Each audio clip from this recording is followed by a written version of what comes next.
Hi, guys, and welcome to another episode of the Meat Medic podcast. Now, today's episode, we are going to be talking about the carnivore diet on a budget. This episode has been inspired by a recent conversation I had by email with a fellow doctor. This was really nice, actually, out of the blue, to just get contacted by this doctor asking for advice on how to help his patients implement the carnivore diet to improve their metabolic health. Now, I won't mention the doctor by name, so I didn't get permission from them. But if you're listening, I assume you are because I know you listen to the podcast. Thank you very much for helping inspire this episode. What they were basically saying was, in essence, their patients really want to do the carnivore diet or they start it, but then they struggle because they're finding it too expensive. So he was asking me, how can we help to make it cheaper for them? And is there such a thing as a quote unquote carnivore on a budget? Well, the answer is yes, actually, there is.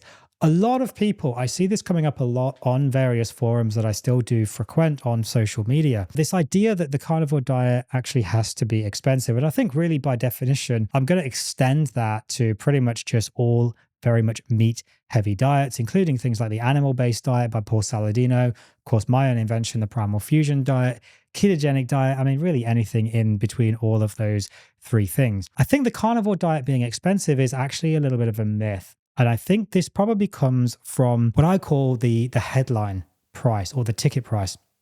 When you go into the supermarket, you go into the butchers, anything like that, and you look at what's available, you look at, say, like a carrot, or a broccoli, and, it says like $1, $2, something like that. That makes it look a lot cheaper than the steak, that I fillet, whatever, that costs like $50 a kilo. The other thing there is that people are very often looking at the most expensive cuts of meat as well. And I find this quite a lot. My patients, when they're talking about introducing into a carnivore diet, they're often going about and buying like eye fillets, rib fillets, these like massive tomahawk, steaks and going out for dinner and all these things. And they're spending a lot of money. And then they come in saying, oh, I don't know if I can afford it. It's really expensive. But that's because they're buying the most expensive cuts of meat.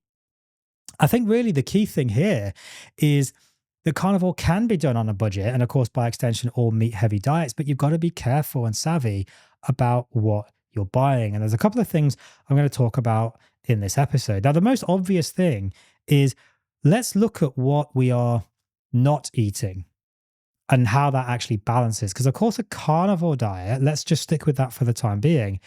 The carnivore diet is really meat only. So we're not buying dairy, we're not buying yogurt, we're not buying milk, we're not really buying cheese that much. We're not really buying mushrooms, carrots, and vegetables, fruit, etc. All these things actually add up quite a lot. Now, fruit typically is around about maybe 5 to 10, perhaps $7 to $10 a kilo, roughly speaking, depending on what fruit you buy, of course, and so on. Vegetables, salads, surprisingly expensive as well. Things like capsicums, I mean, they fluctuate a lot. At the moment, capsicums are all, peppers, as you might know them. I think they're about $4 or $5 a kilo. They can go down to $2 a kilo. They can be upwards of $14 a kilo. Now, let's compare that to meat. If you're looking at, say, an eye fillet from the local supermarket, it's probably about $40 to $50 a kilo. Yes, that seems a lot more expensive. Of course it is. But what about mince, ground beef? You can buy that for $8 to $9 a kilo. Not 89, 829. So under $10 a kilo. You can buy that. That is cheaper potentially than capsicums. That's cheaper pound for pound, so to speak, than things like lettuce and so on. And when you actually look at the nutrition, it is ridiculously cheaper to do a carnivore or a very heavy meat-based diet compared to, say, even a vegan diet or a very heavy vegetable, salad, fruit diet, because the nutrition is just so much higher. Now, if you add organs into that, I mean, you can get heart, you can get liver down to like $2 a kilo. It's probably less than that actually in some places. That's incredibly cheap for the nutrition that you get. And if you want to hear more about organs, make sure you guys check out my private podcast, The Meat Medic Unfiltered. I've just put up an excellent episode on organs on there, episode number 1, link in the episode description, but you have to sign up for the membership on the website. Anyway, back to the episode. Mince or ground beef is a very, very cheap way of doing the carnivore diet. Mince is excellent. It's very versatile. It's easy to cook. It's easy to eat. You can make it into pretty much almost anything. It can pair with almost anything as well. It picks up flavors really, really nicely. And yeah, it is cheap and it's versatile. It's also varied in and of itself. And this is often a concern with mince, but I think it's a benefit because mince has things like organs and bones and tendons and all these other things actually just in. But that's a good thing. Again, I think we should be eating more organs and bones and tendons and all this kind of thing, but people don't eat these things. Nobody really eats bones, of course, but like tendons and so on, all this, the chewy bits, they don't want those, throw them away, spit them out. But these are actually really good for things like collagen, for example.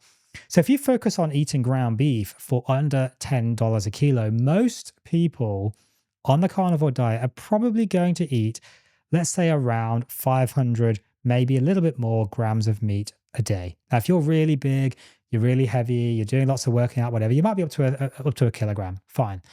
You're talking about $5 to $10 Australian. So that's about what, 3/4 of that for maybe US dollars and pounds, euros. About $5 to $10 Australian per day. That's pretty damn hard to actually get down to that level from even eating just processed crap, like just takeaway pizzas and oven chips and whatever else from the supermarket. Plus, you're also most likely, and you ideally shouldn't be, getting the takeaways and sandwiches and ready meals and takeaway coffees and all these other things that can really easily tip you into the $20, $30, $40 a day just from one or two things. So carnivore, I think, is actually quite cheap potentially. Now, the other thing is I mentioned people buying really expensive cuts of meat. And look, it's nice every once in a while to do that. I don't really do that. I don't really have the money to do that. There's 6 of us in our house. But very occasionally, I will go and buy some rib fillet or New York strip. I don't really buy the eye fillet. It's delicious. It's just not really fatty enough for my liking. Now, what do I do though? I go to Costco. And I shop at Costco. I buy pretty much all my meat from Costco. We are looking at getting a meat delivery, but they are quite expensive. We're going to start to assess our options there. We've only just moved house. As you can see, the background has changed. And now we've actually got our second fridge. I had to spend a long time cleaning that one out because we forgot to clean it before we turned it off. That was a bit manky and horrible, but it's clean now. It's bleached and all the rest of it. It's good. But sometimes we'll buy just like a big slab and it's like $300, but it's just a big ass slab of ribeye. And you can get the ribeyes for about $30 a kilo, which is actually not that bad for ribeye. Yes, it's more expensive than the $10 for the mince, which incidentally, the ground beef in Costco is just under $10 a kilo. On top of that is buying in bulk and cooking in bulk as well.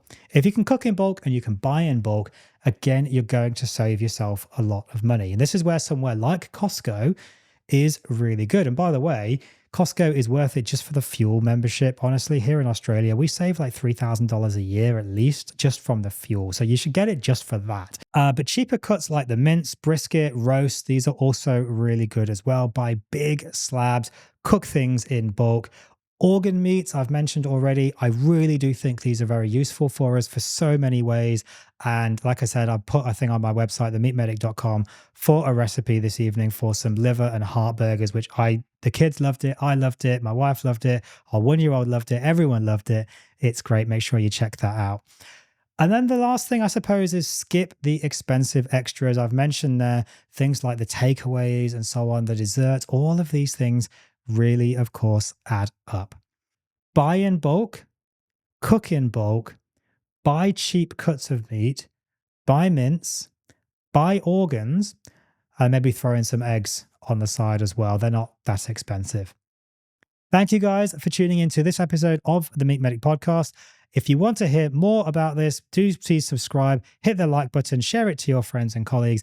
And if you do want to hear much more in-depth, raw, unfiltered, make sure you check out my private podcast, The Meat Medic Unfiltered, only available on themeatmedic.com.